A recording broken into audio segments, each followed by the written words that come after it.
번째도 같이 정리를 안 하면 좀 정 없으니까 빠르게 해보면요. 일단 우리 쓰는 건 G1기세포, G2 M1기세포, M2기세포, 생식세포 이렇게 4개의 단계의 세포를 이용한다 라는 거였고, 그리고 얘네들은 뭐 이것저것 복잡하게 생각할 거 없이 핵상이 EN, EN, NN이고요.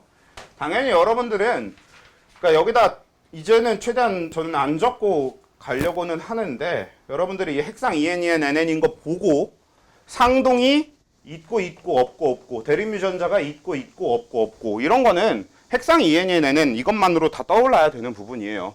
어차피 핵상이랑 같이 가는 이야기란 말이야. 핵상이 EN이다, 상동이 있다. 핵상이 N이다, 상동이 없다. 그쵸? 그리고 상동이 있으면 대립유전자 있다. 상동이 없으면 대립유전자 없다. 다 연결된 이야기니까 그렇고요. 그 다음에 성염색체 수도 EN이면 성염색체 2개씩 있어야 되는 거고, N이면 성염색체 1개씩 있어야 되는 거고, 이렇게 되는 흐름은 다 핵상이랑 같이 연결되는 이야기니까 굳이 다시 적지는 않고, 그 다음에 유전자 수에 있어서 얘가 홀짝 다 되는 거였고, 짝, 홀. 이런 흐름이었던 거니까. 그쵸? 그래서, 거기 지금 그 마지막 그 6번째 문제가 되는, 그러니까 아래 그림은 기빈이의 생세포 분열 과정의 세포 1에서 5이다 하는 요 문제 같은 경우에는요. 일단 저걸 기준으로 시작을 할 건데, 얘는 좀 다른 점이 있으면 그 뒤에 설명이 라지 A 스몰 A, 라지 B 스몰 B, 라지 D 스몰 D. 일단은 유전자 쌍 자체가 세 쌍이라는 거랑, 그다음에 그 중에 둘은 같은 상염색체상에, 하나는 X염색체상의 유전자이다. 자, 이게 이제 연관유전이라는 얘기를 저번에 했었는데, 같은 염색체 상의, 그러니까 이 말 자체가 어떤 염색체가 있으면 이 염색체 상에 얘가 뭐 라지 A가 들어있다라고 가정한다면 뭐 B나 D 같은 게 여기 꼭 같이 들어있어야 돼요 라는 뜻이 되는 거지. 연관되어 있어요 라는 뜻이 되는 설명을 글로 적으면 거기에 얘기하는 것처럼 같은 상염색체상, 딱 이런 식으로 표현한다는 얘기입니다. 이게 연관이라는 뜻이라는 거야. 그래서 둘은 같은 상염색체상에, 그리고 하나는 X염색체상에, 이렇게 되면 둘은 상염색체상에 연관되어 있는 거고요. 하나는 X염색체상에 연관되어 있지 않다고 하면 우린 그걸 뭐라고 부른다고 했었냐면 독립이라고 불렀었어요. 그래서 하나는 X염색체상에 독립되어 있고요. 둘은 상염색체상에 연관되어 있고요. 이런 식으로 표현해 볼 수 있을 것 같고, 이 문제는 근데 연관을 꼭 이용하는 개념은 아니고, 그래도 이제 연관을 같이 정리해보는 식으로 사용을 해보자면요. 일단 문제에서 제일 먼저 알아내기 좋은 게, 그러니까 당연히 1, 2, 3은 요 단계에 해당되는 세포들인데 1번이 니은이라는 거지. 1번이 니은인 이유는 니은에 적혀있는 숫자들을 보시면요, 라지 A 2개, 라지 D 1개로 짝수와 홀수가 같이 있습니다. 그치? 그래서 짝수와 홀수가 같이 있을 수 있는 거 지원기 세포밖에 없다 얘기 계속 했었고, 그래서 이걸로 라지 A, 라지 B, 라지 A 스몰 A, 라지 B 스몰 B, 라지 D 스몰 D 이렇게 적어놓고, 얘는 이 한 쌍에 대해서 2, 0 이렇게 갖는 거고, 얘는 이 한 쌍에 대해서 정보가 없고요. 그 다음에 라지 D 1개, 그리고 이 한 쌍에 대해서는 이 뒤에도 정보가 없으니까 이렇게 그냥 되어 있다. 그대로 적어놓고, 그 다음에 우리가 찾아줘야 되는 건 뭐냐면 2번에 해당되는 M1기 세포, 디귿 이렇게 연결해주는 게 그 다음에 해야 될 겁니다. 왜냐? 디귿을 보시면요, 라지 B 2개, 스몰 B 2개. 이거 무슨 뜻? 라지 B의 짝꿍인 스몰 B가 있단 얘기. 즉 무슨 얘기? 대립유전자가 있단 얘기. 대립유전자가 있으면 핵상이 EN이야, N이야? EN입니다. 그치? 그러니까 그러면 디귿이 2번이어야 돼요. 애초에 EN인 건 얘랑 얘밖에 없어요. 그럼 디귿은 1번 아니면 2번 둘 중 하나여야 되는데 1번은 이미 우리가 찾았으니까, 그럼 디귿은 2번이겠지. 이런 식으로 연결해 준다는 얘기고요. 그래서 얘가 여기가 2가 되어 있으면 그 복제하기, 이걸 복제해서 만들기 직전의 세포가 니은이었을 테니까 이렇게 채워지는 거라고. 또 얘가 2형이면 이걸 복제해서 만든 게 2니까 여기가 4형 이렇게 채워집니다. 또 디귿에 채워진 숫자 중에 스몰 d가 0개라는 정보가 있잖아요. 그럼 이것도 디귿 복제 전에가 니은이었으니까 얘한테 스몰 d가 없으면 얘한테도 스몰 d가 없다는 뜻이고, 그리고 얘한테 라지 d가 하나 있었으면 얘한테 라지 d가 2개 있다는 뜻이고. 자, 이렇게 1번 세포와 2번 세포가 다 채워집니다. 맞아요? 자, 여기까지 맞는 거고, 그 다음에 3번으로 넘어가는 게 아니라 여기서 우리는 뭘 분석을 해야 되는 거냐면, 자, 이거는 우리가 라지겠구나, 라지라고 하는 대립유전자 한 쌍을 갖고 있겠구나, 이렇게 판단할 수 있는 겁니다. 우리가 지원기 세포 같은 경우에는 어차피 뭐가 복제가 되기도 전이고 분열도 하지 않았을 때이기 때문에 저 땐 그냥 온전히 원래 갖고 있는 유전자가 그대로 들어있는 상태예요. 지원은 S기를 지나기 전, 그러니까 복제도 아직 안 했고요. 어떠한 분열도 진행되지 않은 상태. 그러니까 제일 그냥 첫 번째 세포. 그러니까 지금 무슨 얘기냐면 여러분들 몸을 이루고 있는 대부분의 세포가 그냥 지원기 세포 이런 개념인 거란 말이야. 그러니까 얘는 요걸 보고 그냥 라지가 2개야? 그럼 라지의 대립유전자 쌍을 갖고 있어. 이렇게 그냥 바로 해석해주면 되는 거고요. 라지 B, 스몰 B 하나씩이야? 그럼 얘는 요 두 번째 요거에 대해서는 라지 B, 스몰 B 유전자를 갖고 있어. 이렇게 해석해주면 되는 거란 말이야. 이렇게 대립유전자 쌍이 있다. 그런데 얘는 라지 D가 있는데 그 라지 D에 짝꿍이 없네요. 그러니까 뭐야? 대립유전자 쌍이 없네요. 핵쌍이 2N인데 대립유전자 쌍이 없네요. 원래는 기본적으로 저 핵쌍이 2N이라고 하면 2N이면 대립이 있어야 되고 N이면 대립이 없어야 된다고. 우리가 그걸 기본으로 해두고 있었는데, 근데 쟤는 지금 저 라지 D 스몰 D라고 하는 애는 2N인데도 대립이 없는 상태잖아. 이걸 성립하게 하는 유일한 요소가 뭐였어? 얘는 남자의, 아니죠, 여자의 쪽부터 합시다. 여자의 상염색체, 여자의 X염색체, 남자의 상염색체상의 유전자들은 전부 다 원래 우리가 알고 있는 이걸 그대로 따라가는데요.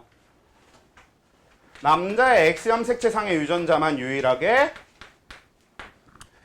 이런 특징을 갖는다라고 했었잖아.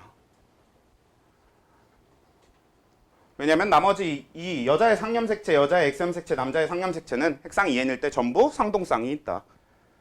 근데 남자의 X염색체는 핵상 2N이어도 상동 없습니다. X의 상동이 Y가 아니니까. 그치? 그치? 그치? 맞지? 자, 그러니까 그래서 얘가 핵상 2N인데 이렇게 대립이 없다가 성립하려면 그 방법은 뭐밖에 없다는 거. 얘가 X염색체 유전이고 지금 이 기빈이라는 학생이 남자아이라는 게 되는 거죠. 그렇게 알아내는 거라고. 사실 이게 방금 요 바로 전번 그전 요 위에 두 문제 다 이런 식으로 이용해 주는 게 똑같이 있었던 겁니다. 그쵸? 자, 그렇게 되는 거고요. 그러면 마저 얘기를 해볼게. 그러면 얘는 상동이 없었던 데 비해서 얘네 둘은 얘가 남자인데도 상동이 있다는 뜻이니까 얘도 상염색체 유전이고 얘도 상염색체 유전이거든요. 그치? 남자일 때 상은 2N일 때 대립이 있는 거니까. 그렇잖아? 그러니까 그럼 이 둘 다 상인 건데, 그러면 이 문제는 사실 이걸 딱히 신경 쓰지 않아도 최종 답을 구하는데 크게 상관은 없지만 그래도 여러분들이 한번 좀 생각해 주시면 좋을 법한 게 뭐가 있냐면 이 둘은 어떻게 되어 있어야 되는 거다? 이렇게 한 쌍의 상동 염색체 상에 여기에 이렇게 라지에 이렇게 들어있으면 여기에 라지 B, 스몰 B 이런 식으로 연관되어 있어야 되는 거다. 이 문제는 저걸 안 생각해도 저걸 생각하지 않아도 다 풀릴 거예요. 끝까지. 근데 한번 정리해두고 가자고. 제발 정리해두고 갑시다. 왜냐면 제가 다음 주에 이제 내밀, 이미 제가 만들어뒀지만 여러분들한테 뽑아주지 않고 있는 문제들은 이제 연관을 직접 이용을 해줘야 문제가 풀리는 것들이 나올 거니까 미리 생각을 해줍시다. 제가 저번에도 얘기했고 제가 사실 정말 강조하고 싶은 게 니들이 지금 하고 있는 이거는 유전자 분석의 입구예요. 들어가는 문도 못 들어가고 있으면 어떡해, 얘들아. 문은 좀 들어갑시다. 그래야 우리가 앞으로 해야 될 게 많아.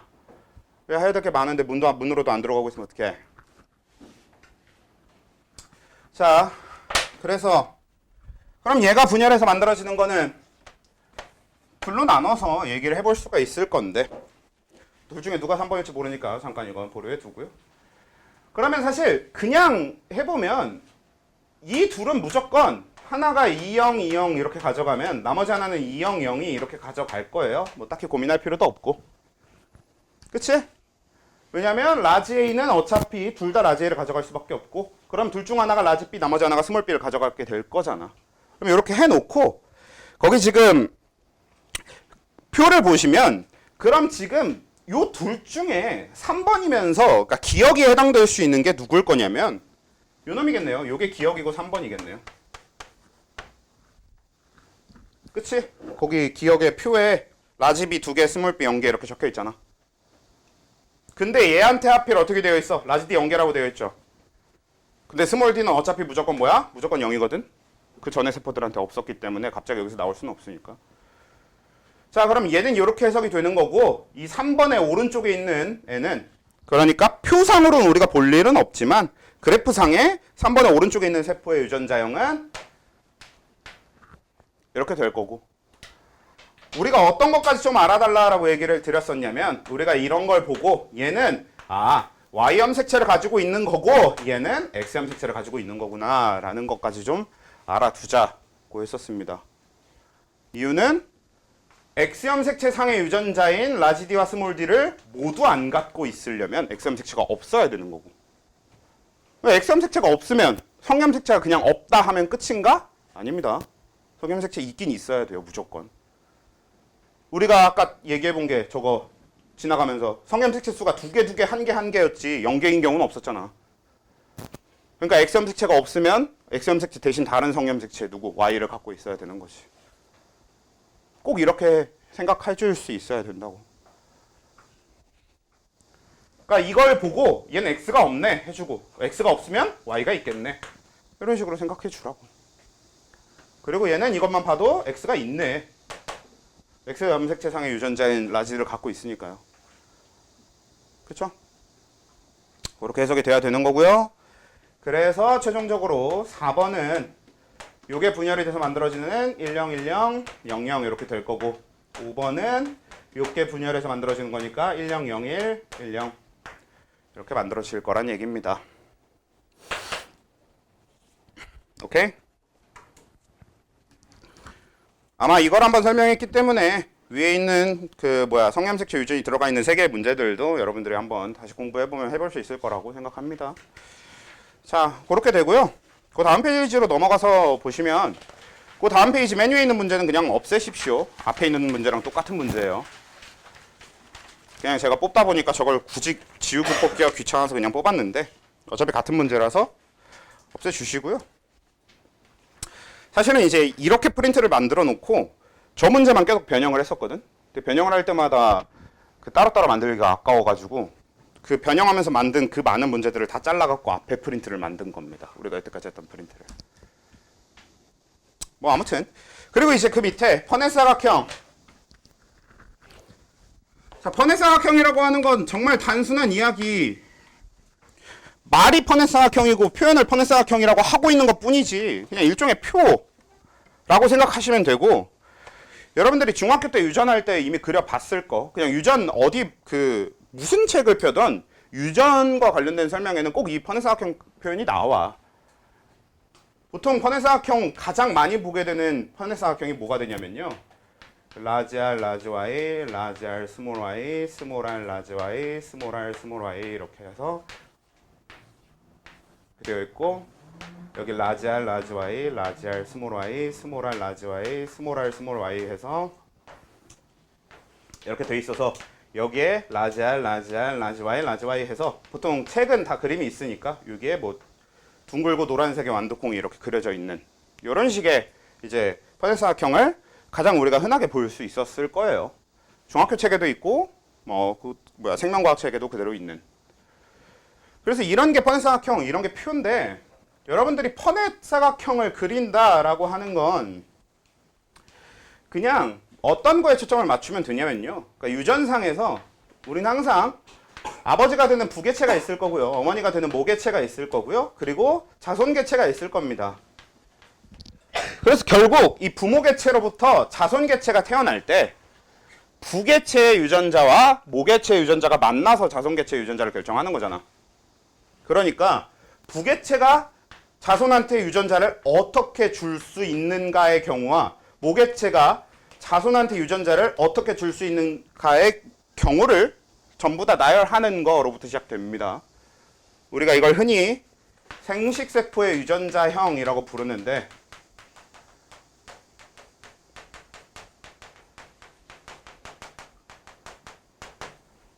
제일 단순한 얘기로 가보면 거기 첫 번째 데르미유전자 라지 A와 스몰 a에 결정되는 형질 가에 대하여 라고 되어 있는 거에서 P라고 하는 개체는 라지 A 스몰 A의 유전자형을 갖고 있고 Q라고 하는 개체는 라지 A 스몰 A의 유전자형을 갖고 있어 라고 하면 당연한 얘기가 자 그럼 이 P라는 개체가 만드는 생식세포의 유전자형은 뭐가 될 거냐면 라지 A가 들어있는 거를 만들거나 혹은 스몰 a가 들어가 있는 거를 만들거나 이렇게 두 가지를 만들 수 있을 겁니다. 두 가지 외에 다른 경우가 없어. 유전자가 나는 내 자식이 날 닮은 게 좋아요 하면서 유전자 두 개 다 집어넣을 수는 없는 거라고. 생식세포 자체가 저 유전자를 반토막 내는 형태의 분열이니까. 분열을 통해서 만들어지는 거니까. 그래서 Q가 만드는 생식세포는 라지 A를 주거나 스몰 A를 주거나가 되니까 이걸로 퍼넷을 그리면 결국 뭐 퍼넷 삼각형 원래 대각선으로 그리는 게 정석이긴 합니다만 실제로 아무도 그렇게 안 그립니다. 귀찮잖아. 이렇게 그리는 게 제일 편한데 뭐. 그래서 뭐 대충 여기가 P, 여기가 Q 이렇게 적어놓으면 P가 줄 수 있는 이렇게 두 가지를 이렇게 서로 다른 칸에 나눠 넣어놓고 Q가 줄 수 있는 이 두 가지를 서로 다른 칸에 나눠 넣어놓고 사실 여러분들은 여기까지만 채워도 되는데 뭐 굳이 그래도 완성을 시켜보면 그래서 이 둘이 만나면 라지 A 이렇게 대문자 A를 두 개를 갖는 자손이 태어날 거다라는 얘기를 하고자 하는 거고요.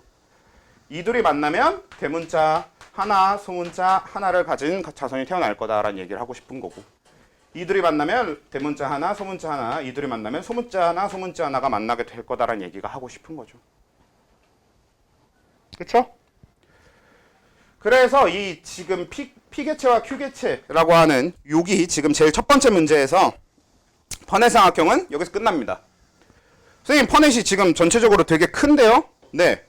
몇 칸짜리 퍼넷인지를 아는 것부터가 결국 퍼넷 그리기의 시작이니까 일부러 그냥 64칸짜리로 해놨어요. 여러분들이 알아서 거기서 하라고. 64칸이 아니라 16칸인가요? 네, 아무튼 4 곱하기 4짜리로 해놨습니다.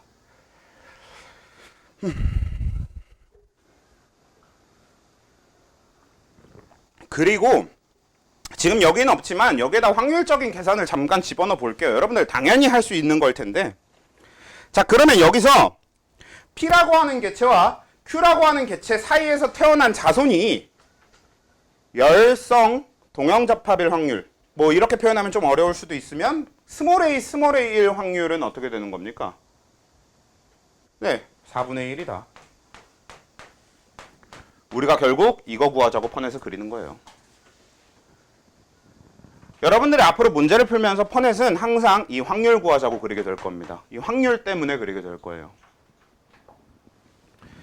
만약에 얘가 이제 우열의 법칙이 성립해서 라지 A가 스몰 a에 대해 우성이라고 쳐봐. 그러면 우성 표현형이 나타날 확률은 몇이 되는 겁니까? 4분의 3이 되겠죠. 왜? 우성이라고 하는 건 라지 A여도 라지 A가 표현된다는 얘기고 라지 A 스몰 A도 라지 A가 표현된다는 얘기고 라지 A 스몰 A여도 라지 A가 표현된다는 얘기니까. 원래 우성과 열성이 이형잡합일 때 나타나는 게 우성, 숨는 게 열성이었잖아. 그러니까 이 둘은 스몰 A가 숨어버려요. 얘는 라지 A만 두 개니까 당연히 라지 A가 나타날 거고. 그래서 이 세 개가 다 라지 A를 표현하게 될 거고요. 그럼 우성 표현형이 나타날 확률은 전체 4개 중에 3개, 4분의 3 이런 식으로 쓰겠죠. 오케이? 여러분들이 확률 구하는 건 기본적으로 좀 잘 아셔야 됩니다.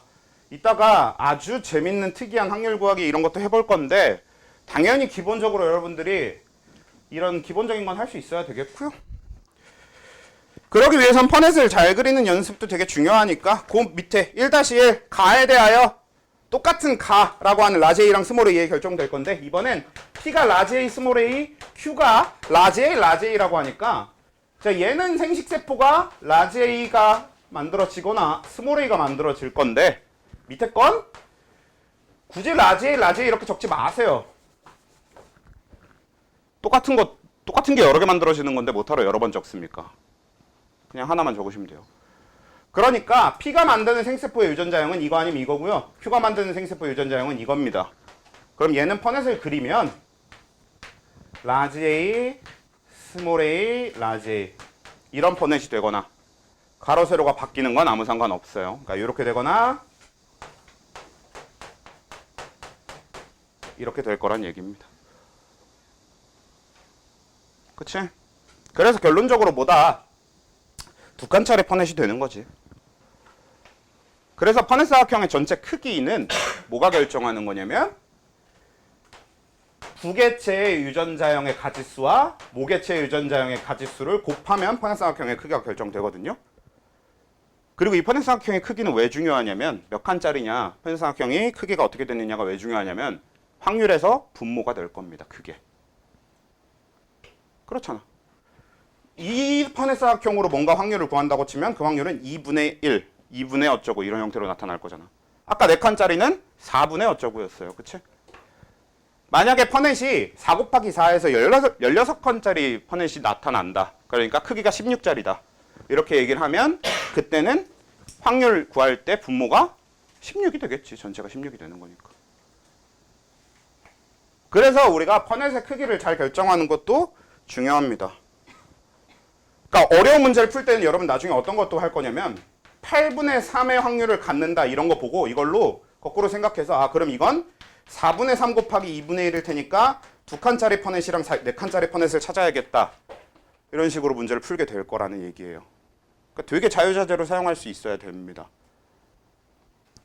아무튼 뭐 그런 훈련까지는 나중에 이어가더라도 이런 게 이제 퍼넷 그리기가 되는 거고 그럼 그 밑에 있는 거 2번 대립 유전자 라지 B와 스몰 B에 결정되는 형질 나와 라지 D와 스몰 D에 결정되는 형질 다가 있다. 이번에 형질이 두 가지예요.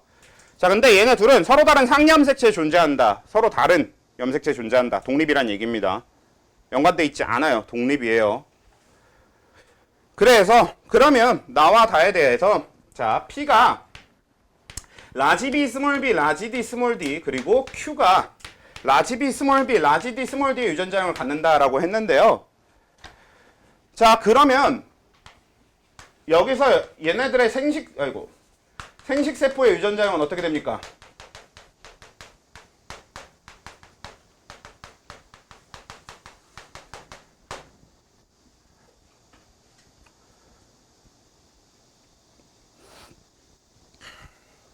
독립이란 얘기는 이 둘이 상관없다는 얘기여서 라지 B, 라지 D 라지 B 스몰 D, 스몰 B 라지 D, 스몰 B 스몰 D. 자, 이 생세포 유전자형을 따지면서 여러분들은 두 가지 원칙을 기억하셔야 돼요. 우리 이미 앞에서 하던 거지만 그러니까 사실 앞에서 걸 제대로 이해하고 있고 그걸 가져와서 적용할 수 있어야 되는 게 좀 어느 정도 당연한 거긴 한데 그래도 그게 잘 안 되는 분들을 많이 봐왔기 때문에 여기서 다시 정리를 해드려 보면 라지 B 스몰 B가 하나의 형질이고 라지 D 스몰 D가 하나의 형질이니까 우리가 생세포를 만들 땐 이 중에 하나와 이 중에 하나를 고르셔야 됩니다. 그러니까 무슨 얘기냐면 생식세포가 막 라지 B 스몰 B 이딴 걸 만들면 큰일 난다는 얘기입니다. 절대 안 돼요. 근데 난 그러고 있는 거 많이 봤다니까. 이거 퍼넷 사각형 이 둘이 퍼넷 사각형 그리라고 하는데 퍼넷 사각형이 이렇게 생겨먹었어요. 이렇게 퍼넷을 그리고 있어. 이거 아니라고. 기본적으로 생세포의 유전자형, 생식세포가 만들어지는 건 이렇게 서로 다른 알파벳들이 있으면 이 중에 하나를 고르고 이 중에 하나를 골라서 생세포를 만들어야 되는 거예요. 각 대립 유전자 쌍 중에 하나씩 골라와야 되는 거예요. 오케이? 하나의 형질에 대한 유전자를 두 개를 집어넣고 있으면 안 된다고.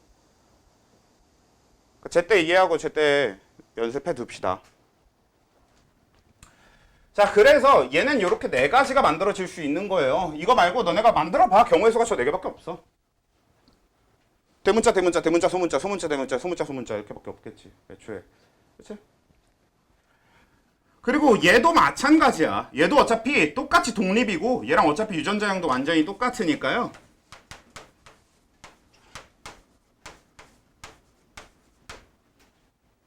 이렇게 되는 겁니다. 선생님, 유전자형이라는 표현이 너무 생소한데요? 그냥 유전자를 글로 적은 겁니다. 뭐 생소할 것도 없어요. 엄청난 표현도 아니에요. 그냥 유전자를 말로 표현하는 거야. 유전자형, 유전자가 어떻게 생겨 먹었는지 적는 거야. 그래서 이걸 퍼넷으로 그리면 얘가 라지 B, 라지 D, 라지 B 스몰 d, 스몰 B 라지 D, 스몰 B 스몰 D에 이렇게 될 거고 얘가 라지 B, 라지 D, 라지 B 스몰 d, 스몰 B 라지 D, 스몰 B 스몰 D 해서 4 곱하기 4짜리 아이고 크기가 16칸인 퍼넷 삼각형이 되는 거겠죠. 오케이? 사실 여러분들이 나중에 아까 퍼넷 왜 그린다고 했었냐면 그 확률 구하려고 그린다고 했었잖아요. 실제로 확률 구할 때는 이 4 곱하기 4짜리 퍼넷을 그리는 것보다 그냥 2 곱하기 2짜리 퍼넷 2개 그리는 게 더 편하거든요. 라지 B 스몰 B, 라지 B 스몰 B 퍼넷 하나랑 라지 D 스몰 D, 라지 D 스몰 D 퍼넷 하나랑. 그래서 실제로 여러분들은 그렇게 나눠서 그리게 될 겁니다. 나중에. 근데 그래도 그 전에 여러분들이 독립인거의 퍼넷 사각형은 어떻게 되는지를 하면서 독립인거의 생세포 유전자형은 어떻게 만들어지는지를 좀 제대로 이해하길 바라서 일단 한 번씩은 채워보길 바라고 이 문제를 꼭 넣어놔야겠다 싶어서 넣은 거예요. 알겠냐고? 칸을 다 채울 필요는 없어요. 칸 다 채우려면 이거 한참 걸려요. 라지 B, 라지 B, 라지 D, 라지 D, 라지 B, 라지 B, 라지 D 스몰 D, 라지 B 스몰 B, 라지 D 라지 D, 라지 D 이거 다 적어야 돼가지고 다 적으려면 한참 걸리는데 이거 가운데 여기는 안 채워도 되니까 요 가로 세로의 생세포 유전자형은 채우라고. 오케이? 자, 그러면 거기서 파생된 문제 2-1번은 이번에는 뭐야? P가 라지 B, 스몰 B, 라지 D, 스몰 D고요. 아이고. 저 Q가 뭐냐? 라지 B, 스몰 B, 스몰 D, 스몰 D라고 되어 있습니다. 그럼 얘가 만드는 생세포 유전자형 각각 어떻게 될 거냐? 위에 거는 여전히 똑같아요. 라지 B, 라지 D, 라지 B 스몰 D, 스몰 B 라지 D, 스몰 B 스몰 D 이렇게 네 가지가 만들어질 겁니다. 근데 밑에 거는 뒤에가 스몰 D 스몰 D잖아. 그러니까 얘는 라지 D를 생세포에 넣을 방법이 없는 겁니다. 원래 라지 D가 없으니까. 그럼 얘가 만드는 생세포는 라지 B 스몰 D거나 스몰 B 스몰 D거나 이렇게 두 가지가 끝이지. 맞아요? 그럼 얘는 4 곱하기 2 8칸짜리 퍼넷이 나오겠죠. 그래서 이것도 라지 B 스몰 D 스몰 B 라지 D랑 라지 B 라지 D 라지 B 스몰 D 스몰 B 라지 D 스몰 B 스몰 D 이런 식의 퍼넷이 되는 겁니다. 이건 가로 세로가 바뀌는 건 아무 상관없다고.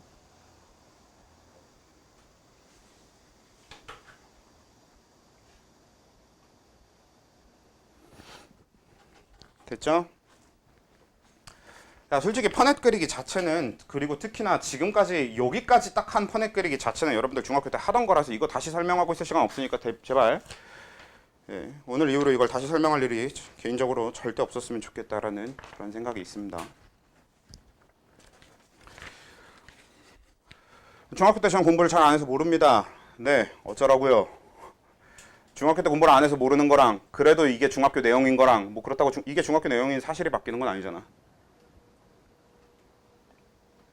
그게 왜 중요하냐면 생원은 그러니까 이걸 당연히 알고 있다라는 걸 전제로 이 뒤에 내용을 얘기하고 있기 때문에 이건 생원 내용에 들어가 있지 않아요. 생원의 분량을 잡아먹지 않아요. 생원은 그 유전 자체가 전체 내용의 총량이 있을 텐데 이게 분량을 차지하고 있지 않다는 얘기는 그만큼 다른 내용으로 더 채워져 있다는 얘기일 텐데 언제 다 해. 이거 다시 설명 계속하고 있으면. 아무튼 됐죠? 자, 이제 문제는 본격적으로 그 다음부터입니다. 3번. 자, 3번은 일단 문제를 잘 읽어보면요. 대립유전자 라지 E, 스몰 e에 의해 결정되는 형질 라가 있고요. 그러니까 라는 라지 E, 스몰 E 이렇게 한 쌍에 의해서 결정이 된다는 얘기고요. 그 다음에 마라고 하는 형질이 있는데 이것도 라지 F, 스몰 F에 의해 결정이 되는 겁니다. 자, 그랬는데 이번엔 라하고 마를 결정한 유전자는 같은 상염색체에 존재한다. 무슨 뜻이라고? 같은 상염색체, 연관이라고.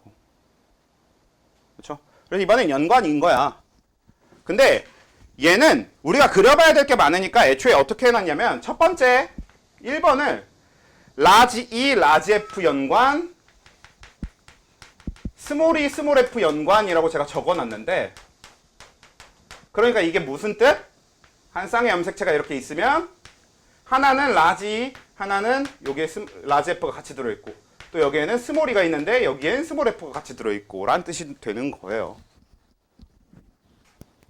근데 경우의 수가 이거 말고 또 뭐가 있어요? 라지 E랑 그치 스몰 F가 연관되어 있을 수도 있는 거잖아. 그래서 반대쪽에는 스몰 E랑 라지 F가 같이 연관되어 있을 거고 이런 경우의 수가 또 있을 수 있겠네요. 그렇죠?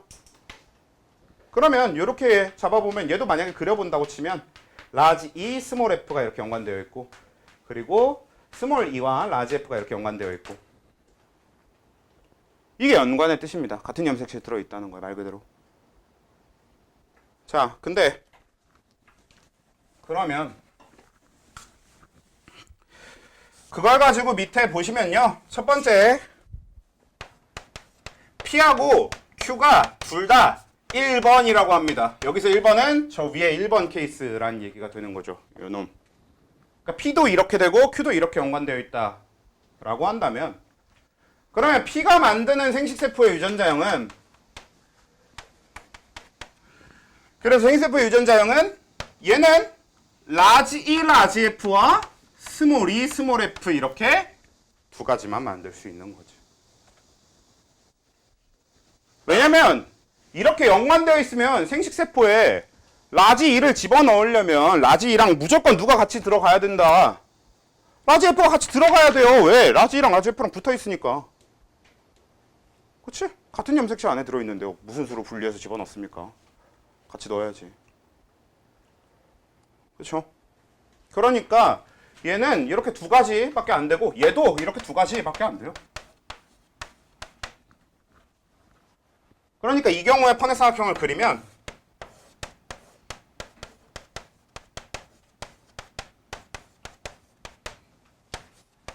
이렇게 두 개의 이렇게 2 곱하기 4칸짜리 판해사각형이 나올 거란 얘기죠. 그러니까 아까 형질이 두 개일 때 지금 이것도 형질이 두 개고 아까도 형질이 두 개였는데 독립이면 막 16칸, 8칸 이런 큰 파넷이 나올 수 있어요. 그때는 형질 둘이 완전히 따로, 그러니까 생식세포 자체가 엄청 여러 개 만들어지니까. 근데 연관되어 있으면 파넷 삼각형 자체가 작아질 수밖에 없습니다. 경우의 수가 줄어드는 거니까. 알겠어? 이해 안 된다는 분은 지금 얘기해 주시면 참 좋을 것 같은데. 솔직히 뭐 이해가 절대 안 될 만한 내용은 아닌 것 같기는 하지만. 자, 그래서 첫 번째가 이제 요 1번, 둘 다 1번의 경우일 때를 해본 거라면, 그 다음 페이지로 넘어가 보면, P하고 Q가 모두 2번에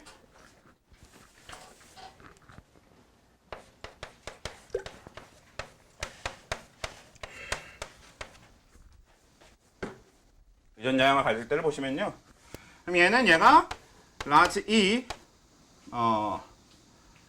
둘 다 2번이니까 라지 스몰 F랑 스몰이 라지 F 이렇게 두 가지 생식세포 유전자형 이렇게 딱 두 가지가 되는 거지.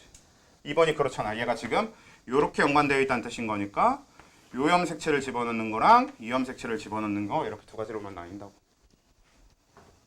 그러면 2번 요 Q도 마찬가지로 이렇게 두 가지의 생식세포만 만들어 줄 거고 그걸로 퍼넷을 그리면 라지 E 스몰 F 스몰이 라지 F 라지 E 스몰 F 스몰이 라지 F 이렇게 퍼넷을 하게 될 거라고. 세 번째는 P하고 Q가 P는 1이고 Q는 2예요. 그러면 P가 1입니다. Q가 2고요. 그러면 P의 생식세포는 라지 라지 F, 스몰 E, 스몰 F 이렇게 되는 거고, Q의 생식세포는 라지 E, 스몰 F, 스몰 E, 라지 F가 되는 겁니다. 그러니까 P는 위에 것처럼 연관되어 있고 Q는 아래 것처럼 연관되어 있고. 가능하냐고? 네, 가능해요. 원래 얘래도 아무 상관없는 겁니다. 오케이? 이렇게 됐으면 이게 여기도 퍼넷을 그려보면 P의 생세포 한 군데 적어주시고요. 그 다음에 Q의 생세포 한 군데 적어주시면 요 가운데는 이제 그 만난 것들로 이제 채우면 되는 거죠. 라지, 라지, 라지 F, 스몰 F, 라지 E, 스몰 E, 스몰 F, 스몰 F 이런 식으로 이제 쭉 채우면 되는 거지.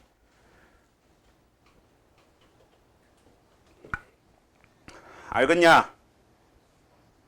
오케이? 자, 됐으면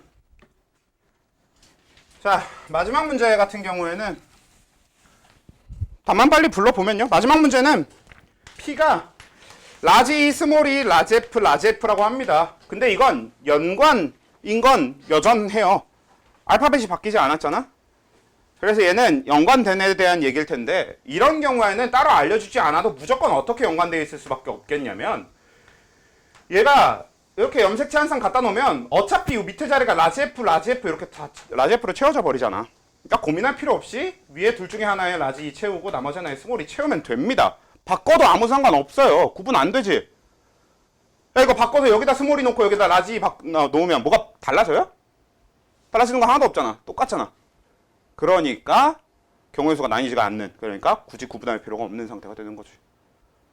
그럼 얘는 요렇게, 그리고 Q는 라지 E, 라지 E, 라지 F, 스몰 F가 되니까 그러면 연관에 대해서 이것저것 고민할 필요가 없고, 얘가 만드는 생식세포는 라지 E, 라지 F와 스몰 E, 라지 F 이렇게 두 가지가 되는 거고요. 얘가 만드는 생식세포는 라지 E, 라지 F와 라지 E, 스몰 F가 되는 거고, 퍼넷은 라지 E, 라지 F, 스몰 E, 라지 F, 라지 E, 라지 F, 라지 E, 스몰 F.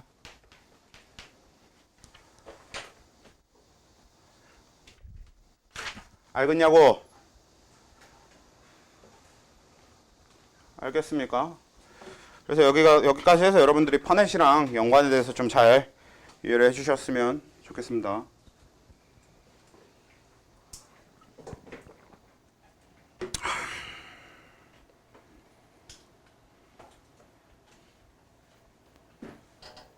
좋아요. 따로 쉬는 시간. 자, 이제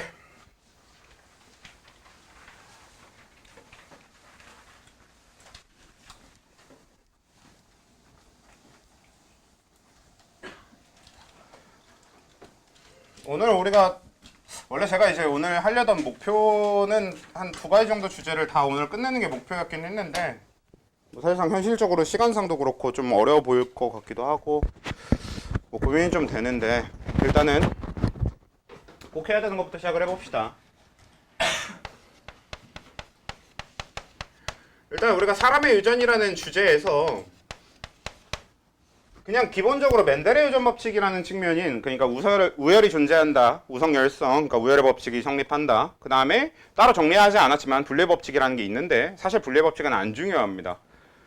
그래서 분류의 법칙은 일단 뭐 별로 생각을 아예 안 해도 되고요. 분류의 법칙은 어차피 항상 성립하기 때문에 뭐 딱히 고민할 것도 없고, 어떤 게 분류의 법칙이다 설명할 일도 없고, 지금 우리가 중3 때 그게 아니니까. 멘델의 유전 법칙은 원래 우리가 주로 다룰 주제가 아니에요.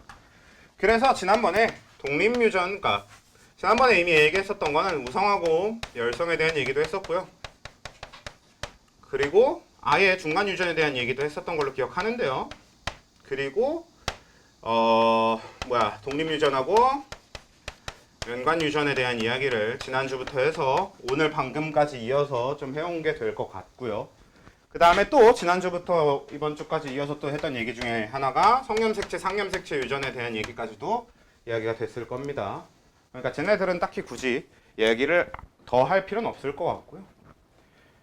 제가 이렇게 슬래시로 나눠 놓은 거는 뭐 결국은 이제 이런 애들이 서로 이제 같이 비교하면서 봐야 될 애들이니까 그런 거였고요. 그러니까 구분되는 애들인 거고, 저렇게 독립 유전이 있으면 연관 유전이 있다, 이렇게 구분되는 거고. 그러니까 어떤 거는 성염색체 유전이고 어떤 건 상염색체 유전이다, 또 이렇게 구분이 되는 거잖아요. 그리고 어떤 건 우성 유전자, 어떤 건 열성 유전자, 또 어떤 경우엔 우성, 열성이 다 없는 중간 유전. 이렇게 구분이 되는 거였으니까. 그럼 이제 이 다음으로 우리가 구분해 볼 거는 단일 인자 유전과 다인자 유전인데요. 자, 이거는 어떤 형질을 결정하는 대립유전자 쌍을 기준으로 나눠본 거예요. 일단 적어둘게. 형질을 좀 더 앞에 부가 설명을 붙여보면 하나의 형질을 결정하는 대립유전자 수. 자, 이걸 기준으로 합니다. 그러니까 어떤 얘기냐면 여태까지 우리는 계속 어떻게 해왔어? 바로 방금 전까지 우리가 유전을 제일 처음 시작했을 때 그 순간 제가 설명하던 것부터 방금 전까지 우리는 어디에다 초점을 맞추고 있었냐면요. 하나의 형질이 있으면 그 형질을 결정하는 데는 한 쌍의 대립유전자가 있다. 이걸 기준으로 해오는 거잖아요. 그러다가 어떤 얘기도 조금 해봤냐면 한 쌍의 대립유전자가 있긴 있어야 되는데 남자의 성염색체 유전의 경우에 X염색체 유전의 경우에는 한 쌍이 아니라 한 개만 되기도 하는 것도 좀 그런 특이한 케이스도 같이 봤던 거잖아. 근데 그것도 남자의 성염색체 자체가 기본적인 다른 염색체들에 비해서 굉장히 특이한 특징을 갖고 있기 때문에 그런 거지 그 유전자 자체가 특별한 건 아니었단 말이야. 근데 여태까지 우리가 봤던 그런 것들은 다 단일 인자 유전이었던 겁니다. 아이고. 즉 무슨 얘기냐?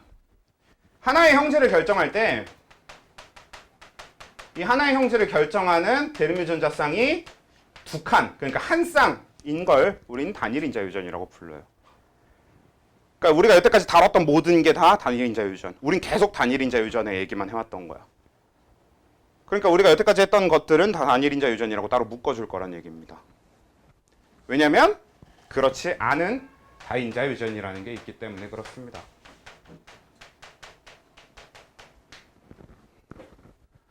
자, 다인자 유전이라고 하는 건 그러니까 뭐냐면 하나의 형질, 분명히 형질을 하나를 결정할 건데 그 하나의 형질을 결정하는 데 유전자가 두 쌍 내지는 세 쌍, 더 많게는 네 쌍씩도 있는데 네 쌍은 우리가 그 생원에서 굳이 네 쌍까지 해서 문제를 내지는 않습니다. 여러분들 머리가 터질 테니까. 자, 그래서 이런 얘기예요. 선생님 뭐 별로 새로운 얘기도 아니구만요. 저희 완두콩만 봐도 라지 R 스몰 R, 라지 Y 스몰 Y 뭐 이런 거 네 쌍, 이거 두 쌍 아니에요? 두 쌍? 그러니까 네 개잖아요. 그치? 근데 분명히 이거랑 다른 게 완두콩에서 이건 완두콩의 모양이라는 하나의 형질, 이건 완두콩의 색깔이라고 하는 하나의 형질, 그러니까 두 개의 형질을 우리가 붙여서 적어 놓은 것 뿐이거든요. 근데 다인자 유전은 이제 어떻게 되냐면 예를 들어서 라지 A, 스몰 A, 라지 B, 스몰 B 이렇게 있어. 그럼 얘네들은 지금 대립유전자, 요게 대립유전자 한 쌍이고 요게 대립유전자 한 쌍이고 해서 대립유전자 두 쌍이 될 겁니다. 근데 이 두 쌍, 네 개의 염색체, 아니 네 개의 유전자가 전부 다 하나의 형질에 대한 유전자인 거예요. 그런 걸 다인자 유전이라고 합니다. 그러니까 우리가 여태까지 배웠던 거랑 다른 굉장히 특이한 애가 되는데요.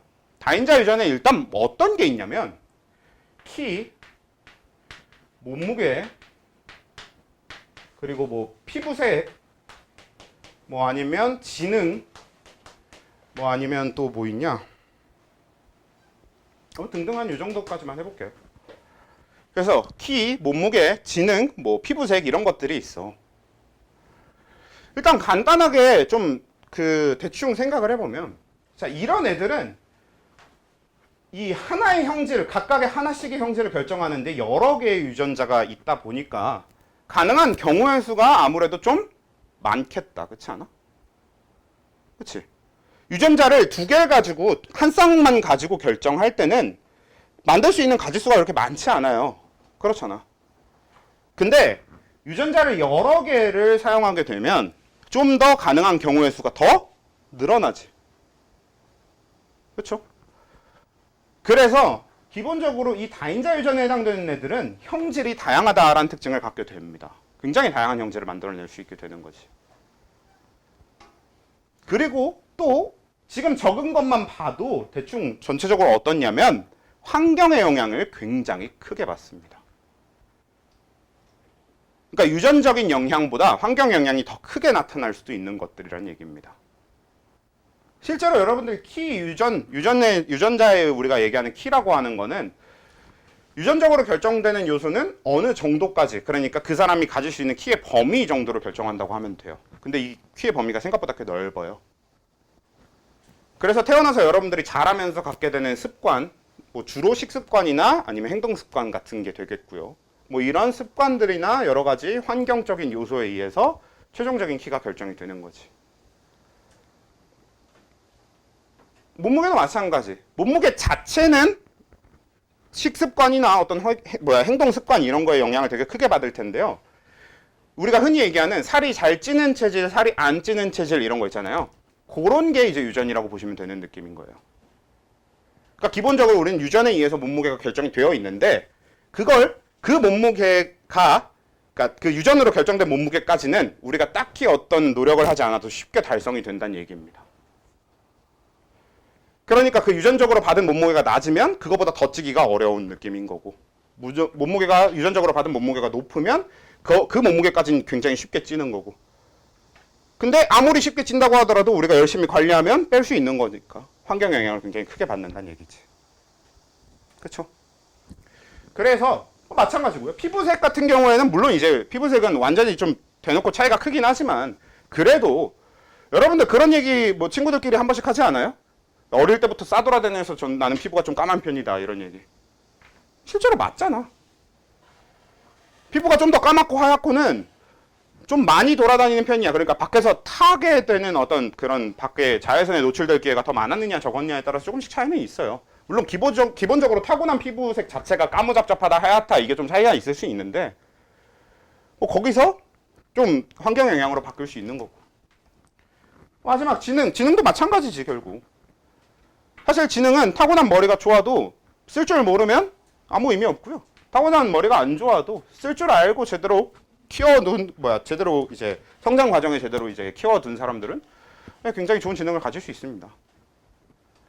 그러니까 기본적으로 요 환경 영향을 굉장히 많이 받고 형질 자체가 다양하다라고 하는 게 다인자 유전의 특징이 되는데 알아는 두셔야 됩니다. 이런 특징들을. 근데 어차피 다인자 유전은 이걸 질문하고 있을 여유가 별로 없을 정도로 다인자 유전으로 문제를 만들면 아주 기가 막히게 그지 같아지는데 왜 그런지를 얘기를 해보면요. 자, 이걸 그냥 키에 대한 유전자라고 해볼게요. 그리고 라지 A 스몰 A, 라지 B 스몰 B 분명히 두 쌍이거든? 근데 내용은 어떻게 돼 있냐면 그냥 라지 A와 라지 B가 완전히 똑같은 그냥 키 큰 유전자고요. 스몰 A, 스몰 B가 둘 다 완전히 똑같은 키 작은 유전자 이런 개념이 됩니다. 그리고 심지어 다인자 유전은 무조건 중간 유전이에요. 즉 우열이 없습니다. 선생님 근데 라지 A도 키 큰 유전자고 라지 B도 키 큰 유전자일 거면은 완전히 같은 유전자인데 뭐하러 알파벳을 따로 나눠놔요? 그렇지 않아? 그냥 편하게 라지 A, 스몰 A, 스몰 A 이렇게 적으면 안 되는 겁니까? 네, 안 됩니다. 왜 안 되냐면 안에 들어있는 내용이 이 둘은 키 큰 걸로 같고 이 둘은 키 작은 걸로 같다고 할지라도 라지 A, 스몰 A가 하나의 대립유전자 쌍으로 행동하고 라지 B와 스몰 B가 따로 또 하나의 대립유전자 쌍으로 행동하기 때문에 그래요. 무슨 얘기? 상동염색체에 들어있는 위치가 다르다는 얘기입니다. A랑 B는. 그러니까 라지 A, 스몰 A가 1번 염색체에 들어있으면 라지 B, 스몰 B는 뭐 7번 염색체 뭐 이런 데 따로 들어있다는 얘기예요. 그러니까 우리가 염색체적으로 유전적으로 이 둘은 서로 다른 염색체에 들어있거나 혹은 같은 염색체에 들어있는 경우도 있긴 있는데 그런 경우에도 자리가 서로 달라. 우리 하나의 형질에 대한 대립유전자 쌍은 어때야 된다고 그랬었어? 상동 염색체에 같은 자리에 들어있다라고 했었잖아. 근데 이 둘은 같은 염색체에 들어있게 된다고 하더라도 자리가 달라. 그러니까 유전적으로 이 둘은 다른 대립유전자처럼 취급돼요. 근데 실상 그 안에 들어있는 내용은 같은 내용이 들어있어요. 형질은 같은 형질에 대한 내용이 들어있다는 얘기입니다. 그래서 알파벳을 따로 쓰긴 써줘야 돼요. 알파벳 구분은 꼭 해줘야 됩니다. 같은 알파벳을 통일할 수는 없어. 근데 다만 라지 A, 라지 B는 같은 키 큰 유전자, 스몰 a, 스몰 b는 같은 키 작은 유전자 이런 식이 된다는 거고, 심지어 이게 중간 유전이니까 결과적으로 다인자 유전의 형질은 어떻게 결정되냐면 그냥 대문자가 몇 개만 가지고 결정한다고 보시면 돼요. 사실 소문자가 몇 개로 결정해도 되는데 그냥 둘 중 하나로 결정하면 되는데 흔히 대문자에다가 초점을 맞춥니다. 그래서 뭐 키 가지고는 뭐 좀 뚜렷하게 얘기해보기 어려우니까 피부색으로 얘기를 해본다고 치면, 원래 피부색은 그 3쌍짜리, 6칸짜리 다인자 유전인데요. 그걸 제가 일일이 그리고 있기 귀찮고요. 경우의 수가 좀 많으니까 그냥 두 쌍짜리라고 해봅시다. 그래서 자, 피부색이라고 하는 유전자가 있는데 얘는 라지 A, 스몰 a, 라지 B, 스몰 b 이런 이렇게 두 쌍의 유전자를 이용해서 결정하는 다인자 유전이다 라고 하면, 이게 이제 어떻게 되는 거냐면 우리가 흔히 알고 있는 완전 피부가 하얀 백인 이런 애들이 스몰 a, 스몰 a, 스몰 b, 스몰 b 이런 거고요. 우리가 흔히 알고 있는 완전 피부가 까만 흑인, 왜 뭐 인터넷 영상 같은 거 보면 불 끄면 치아만 보이는 그런 흑인들 있잖아. 그런 진짜 엄청 까만 흑인, 이런 게 라지 A, 라지 A, 라지 B, 라지 B 이런 경우에 유전자가 되는 거고. 근데 우리가 흑인이라고 해서 다 똑같이 까만 게 아니라 까만 정도가 조금씩 다르잖아. 그래서 이게 완전히 흑인이면 그거보다 좀 덜 까만 흑인이 있으면 그건 라지 A, 스몰 a, 라지 B, 라지 B 이런 식이 되거나, 혹은 라지 A, 라지 A, 라지 B, 스몰 b 이런 식이 되거나. 그러니까 즉 대문자가 3개만 있으면 이제 좀 덜 까만 흑인 이런 게 되는 거지. 반대로 백인도 완전히 새하얀 백인이 있는가 하면 그거보다 좀 이거 너무 좁다.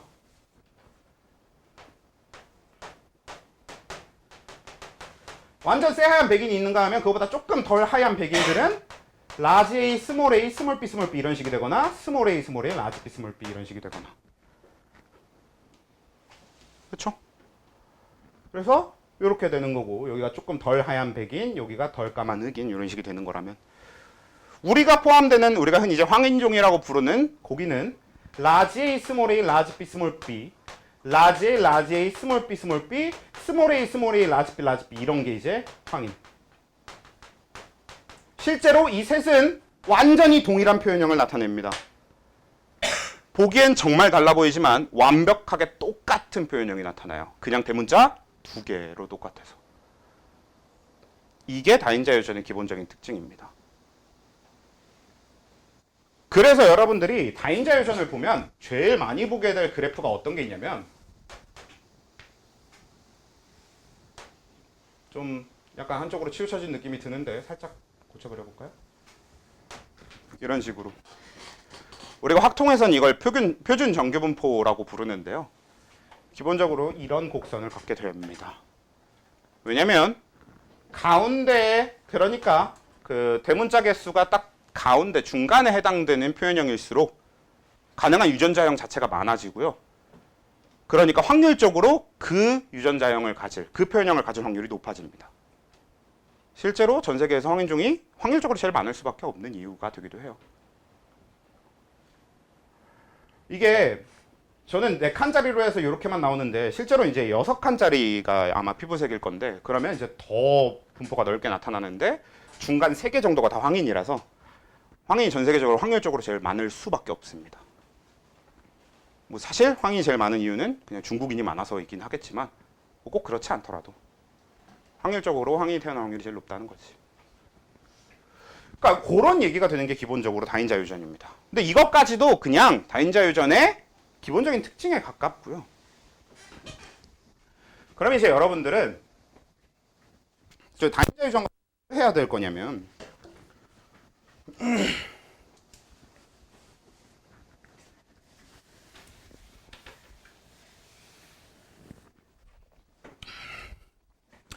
뭐 사실 다인자 유전의 퍼네사각형을 그리는 거는 좀 어렵진 않고, 자 만약에 이렇게 해봅시다. 자 이번엔 다인자 유전 피부색 얘기라고 했으니까 그대로 피부색 얘기로 해서, 자 피부색이라고 하는 어떤 표현형 이 형질에 대해서 두 명의 사람이 P라고 하는 사람하고 Q라고 하는 사람, 두 명의 사람이 있는데 얘도 라지 A 스몰 A 라지 B 스몰 B고 얘도 라지 A 스몰 A 라지 B 스몰 B 이런 식의 유전자형을 갖고 있다고 해봅시다. 유전자를 이렇게 가지고 있어. 그리고 당연히 좀 편하게 처음엔 이걸 독립으로부터 시작할게요.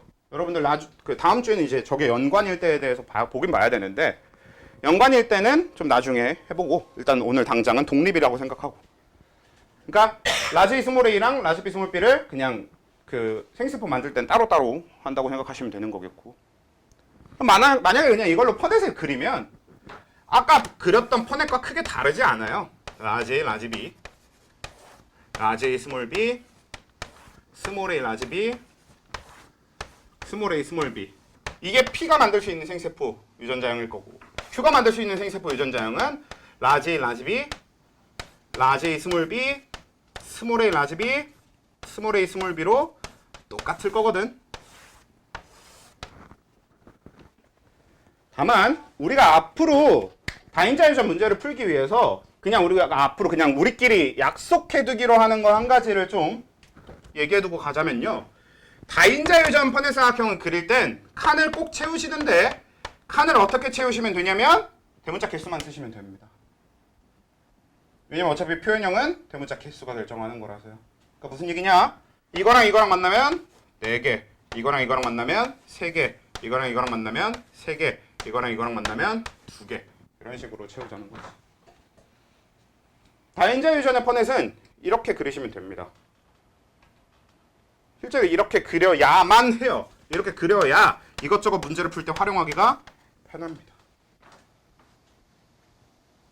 근데 이건 다인자뿐만 아니라 앞으로 이제 그 이것저것 문제 풀면서 얘기를 하면 단일인자 유전 쪽도 그 표현형만 적는 퍼넷사각형을 그리게 될 일이 많아요. 근데 그건 문제마다 그냥 그때 가서 얘기를 하고요. 지금은 그냥 다인자 유전 자체는 대부분 다 이렇게 접근할 겁니다. 그리고 얘네 둘은 이렇게 만나면 대문자 2개, 이렇게 만나면 대문자 2개, 여기 1개, 2개, 1개. 이렇게 만나면 대문자 2개, 이렇게 하면 1개, 1개, 0개. 이런 식으로 되겠죠. 오케이? 자, 이런 느낌이 되는 게 다인자 유전의 퍼넷사각형이라고 해보면 자, 근데요. 저 상태라고 하면 퍼넷을 그려서 따져보면 대충 따져볼 만하다. 그래서 예를 들어서 이 둘 사이에서 태어난 자손이 대문자 3개일 확률을 구하라고 하면 퍼넷사각형 그려놓고 대문자 3개의 표현형일 확률이 몇인 거야 그러면? 16분의 4, 그러니까 4분의 1이 돼야겠죠. 그치? 이거는 그려놓고 그릴만 하다. 자, 그럼 여러분들한테 자, 이번엔 키에 대한 유전자인데요. 라지 A 스몰 A, 라지 B 스몰 B, 라지 D 스몰 D, 라지 A 스몰 A, 라지 B 스몰 B, 라지 D 스몰 D 이렇게 되어 있습니다. 그리고 이 둘은 이 세 개의 이 세 쌍의 대립 유전자는 서로 다 다른 염색체에 들어있어. 다 독립이야. 를 전제로 해봅시다. 자, 그러면 이 둘 사이에서 태어난 자식이 대문자 3개 표현형일 확률 어떻게 돼요? 퍼넷 그릴 거임? 이거 퍼넷 그리면 8 곱하기 8 64칸짜리 나와요. 그리려면 그리십시오. 저는 도저히 그리고 싶지가 않습니다. 그래서 우리가 다인자 유전을 접근하는 방식 중에 어떤 게 있냐면 자, 이건 아예 여러분들이 생각을 좀 바꿔봐야 되는데 자, 봐봐. 이 둘 사이에서 태어나는 자손은요 결국에 이 형질에 대해서 6칸이 필요할 겁니다. 그리고 이 6칸에 각각 어떤 알파벳이 들어가느냐 가지고 정해질 거거든. 근데 우리는 생각보다 이 둘은 어차피 A고 이 둘은 B고 이 둘은 D니까 우리가 정하면 되는 건 뭐만 정하면 되냐면 사실 부모님한테 어떤 걸 받는가만 생각하면 되냐면 대문자를 받을지 소문자를 받을지만 생각하면 되는 거예요. 그리고 실제로 독립이게 되면 이미 여기서 봤다시피 어떻게 되냐면요. 모든 경우의 수가 다 가능합니다. 아빠한테 대문자, 엄마한테 대문자 받는 경우, 아빠한테 대문자, 엄마한테 소문자 받는 경우, 엄마한테 소문자, 같은 거네요. 아빠한테 소문자, 엄마한테 대문자 받는 경우, 아빠, 엄마한테 다 소문자 받는 경우, 이런 게 다 가능하다고. 그러니까 아예 부모님한테 뭘 받느냐의 측면으로 접근하는 게 아니라 어떻게 접근해 버리는 거냐면 그냥 이 6칸 중에 몇 개가 대문자일 건지 찾아주는 거지. 이렇게 확률적으로 접근하면 돼. 실제로 이렇게 접근하면 그냥 다인자 유전은 그대로 결정이 됩니다. 우린 그냥 얘가 대문자 3개일 확률이 궁금하면 이 6칸 중에 3칸이 대문자이기만 하면 되거든요. 지금 부모한테 얘는 전부 다 대문자부터 전부 다 소문자까지 어떻게든 다 만들어질 수 있어요. 부모가 라지 A 스몰 A, 라지 A 스몰 A 중에 하나 아무렇게나 줄 수 있고, 라지 B 스몰 B, 라지 B 스몰 B 중에 아무렇게나 줄 수 있고, 라지 D 스몰 D, 라지 D 스몰 D 중에 아무렇게나 줄 수 있으니까. 다만 확률이 이게 끝은 아니고. 그래서 우리는 6C3 이걸 통해서 뭘 정한 거냐면 이 6칸 중에 어떤 3칸이 대문자일 건지를 정한 거거든요. 그치? 그러면 그 3칸이 각각 대문자일 확률. 그러니까 자 여러분 이 칸에 대문자가 들어갈 확률은 몇이게요?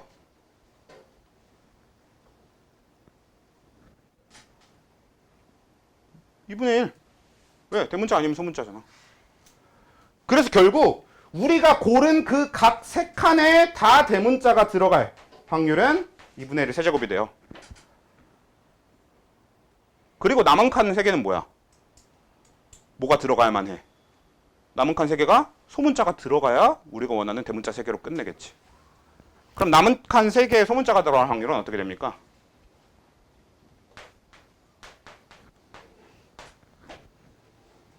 그렇죠. 그래서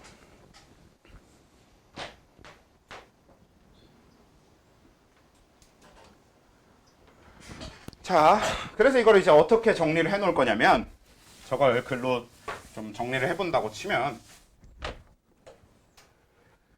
그러니까 n자리짜리 다인자 유전에서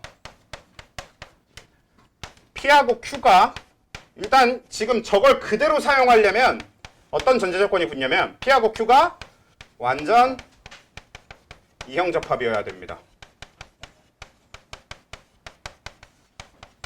이게 조건 1. 완전 이형접합이 무슨 뜻이냐면 여기 적힌 그대로 라지 A 스몰 A, 라지 B 스몰 B, 라지 D 스몰 D 이런 식으로 얘도 이형접합, 얘도 이형접합, 얘도 이형접합 이렇게 전부 다 이형접합인 걸 완전 이형접합이라고 불러요. 그래서 조건이 P하고 Q 부모가 둘 다 완전 이형접합이면서 조건이 P하고 Q에 대해서 그러니까 사실 이 유전자, 요 다인자 유전 자체에 대해서 전부 독립일 때 이 유전자들이 서로 전부 독립일 때 자, 요 두 가지 조건 아래서 대문자 R개의 자손이 태어날 확률은 NCR의 2분의 1의 N제곱이 되는 거지.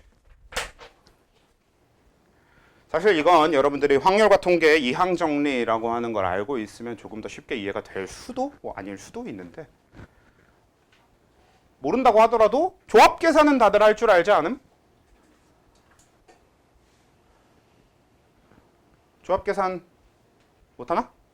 전 조합 계산 몰라요 하시는 분 손 모를 수도 있다고 생각합니다. 다들 할 줄은 아는 것 같으니. 네.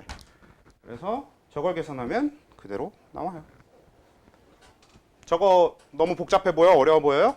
저게 어려워 보이면 저거 안 하고 판회사각형 한번 그려서 풀어보시면 됩니다. 그러면 어떻게든 저렇게 풀려고 하시게 될 거예요.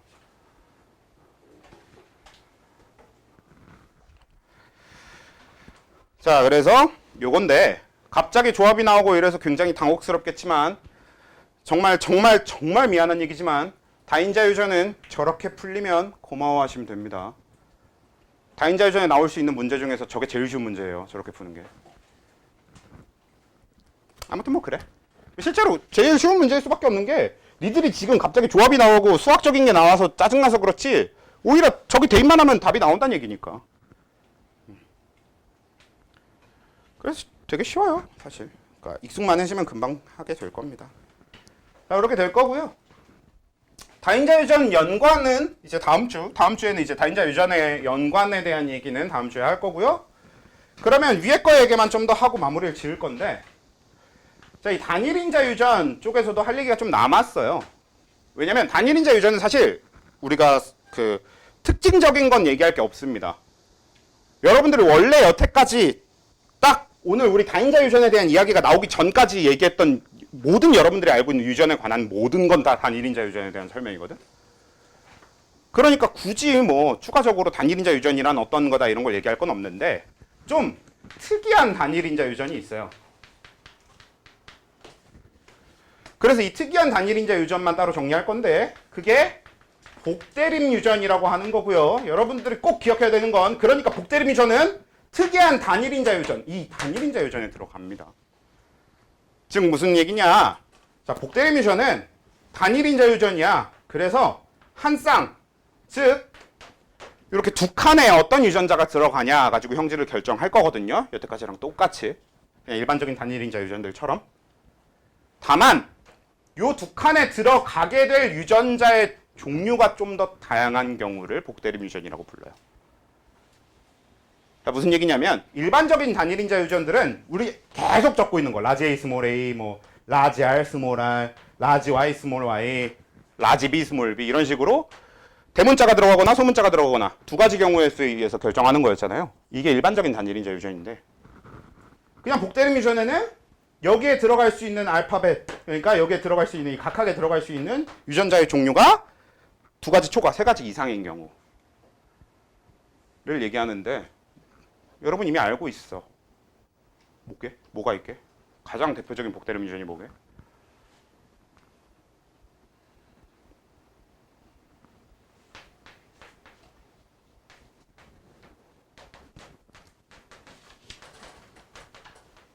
이게 복대림 유전인 거예요. 왜냐면 한 쌍, 한 칸에 들어갈 거긴 한데 A라는 유전자가 들어갈 수도 있고 B라는 유전자가 들어갈 수도 있고 O형 유전자가 들어갈 수도 있잖아요. 유전자의 가지수가 세 가지죠. 이런 걸 복대립이라고 하는 거예요. 오케이? 결국 복대립은 사실 복대립 가지고 이것저것 해보는 건 그냥 뒤에 여러 가지 해보면 될 건데, 제일 중요한 건 복대립이 단일인자 유전이라는 걸 꼭 머릿속에 제대로 정리를 해두자고. 저는 매년 이걸 강조해요. 근데 매년 이거 시험에서 틀려온 애들이 있어. 이거 시험에 거의 99% 확률로 나와요. 왜냐면 진짜 별거 아닌데 애들이 다 틀리거든.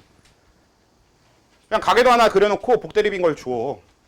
그래서 기억, 얘는 단일인자 유전이다 이걸 주는데 복대립이니까 단일인자 아니지 이러고 그어서 틀려온다고. 전 정말 매년 엄청나게 많은 학생들이. 제발 그러지 말게 좀 잘 기억해두고 갑시다. 복대립은 단일인자 유전의 하나예요. 단일인자 유전은 이렇게 한 쌍이 필요한 경우를 얘기하는 거라고. 여기까지.